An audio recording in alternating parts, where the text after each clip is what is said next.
इन अ metre bridge figure 3.27। अच्छा, यहाँ पे फिगर मिसिंग है तो हमें इस फिगर को ड्रॉ करना पड़ेगा। चलिए, बेसिकली आपको मीटर ब्रिज का ही फिगर बनाना है।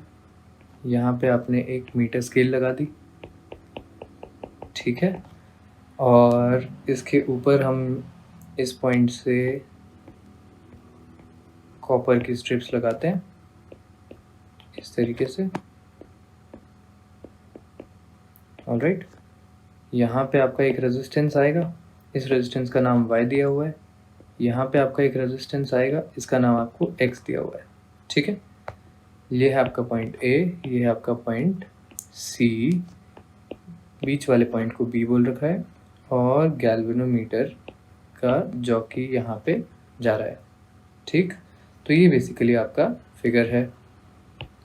यहाँ पे हम नीचे सेल और की लगा देते हैं तो आपका फिगर कंप्लीट हो जाएगा, ठीक है।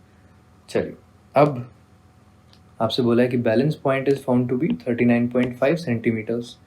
चलिए, तो बैलेंस पॉइंट जो है उसके यहाँ की लेंथ को L1 और बची हुई लेंथ को हम लोग L2 बोल देते हैं, ठीक है। बेसिकली L1 से कॉरेस्पॉन्डिंग जो रेजिस्टेंस आएगी वो R1 और L2 की कॉरेस्पॉन्डिंग जो रेजिस्टेंस आएगी वो R2, ठीक। अब आपका बैलेंस पॉइंट अगर आ गया है तो इसका मतलब गैल्वेनोमीटर में कोई करंट नहीं आ रहा होगा, तो आप इक्विवेलेंस का फॉर्मूला लगा सकते हैं। वो फॉर्मूला क्या हो जाएगा, अपोजिट वैल्यूज़ को मल्टीप्लाई कर दो। सबसे फुल प्रूफ तरीका है मिस्टेक ना करने का, ठीक है। R1 into y is equal to R2 into x.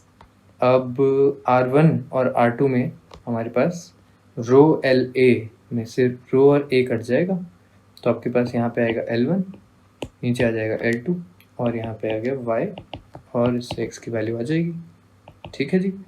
चलिए, तो L1 की वैल्यू कितनी है 39.5, L2 की वैल्यू कितनी हो जाएगी 60.5, और यहाँ मल्टीप्लाई कर दिया हमने 12.5 को, तो इसकी जो वैल्यू आती है वो आती है 8.17 ओम्स के बराबर।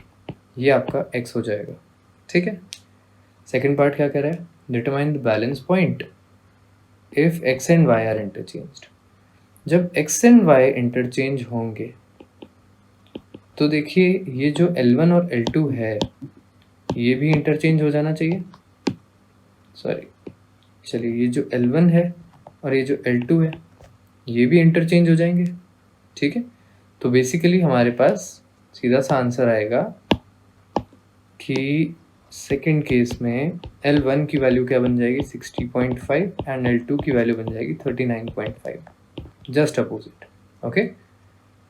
चलिए, लास्ट में क्या पूछ रहा है, अच्छा यहाँ पे ये भी पूछा हुआ है, why are the connections between resistors और meter bridge in a Wheatstone और meter bridge made of thick copper strips.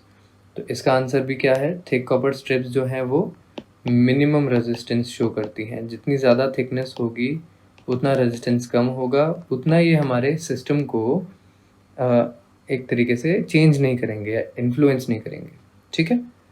चलिए, लास्ट पार्ट क्या कह रहा है, what happens if the galvanometer and the cell are interchanged. अब देखिए, एक नॉर्मल व्हीटस्टोन ब्रिज जो होता है उसमें गैल्वेनोमीटर को और सेल को इंटरचेंज करने से भी वो व्हीटस्टोन ब्रिज रहता है।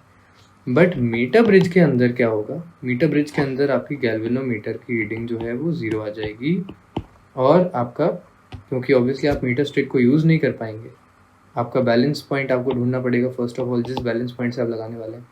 तो बेसिकली आपका ये मीटर ब्रिज यूज़फुल नहीं रहेगा, बिकॉज आपको ये C जो कनेक्शन है ये C यहाँ पे किसी एक बैलेंस पॉइंट पे टिकाना पड़ेगा, so it just makes things complicated, okay. तो आपका बेसिकली क्या होने वाला है यहाँ पे, उसको फिर मीटर ब्रिज हम नहीं बोलेंगे और हमारा मीटर ब्रिज का यूज़फुलनेस नहीं बचेगा, ओके।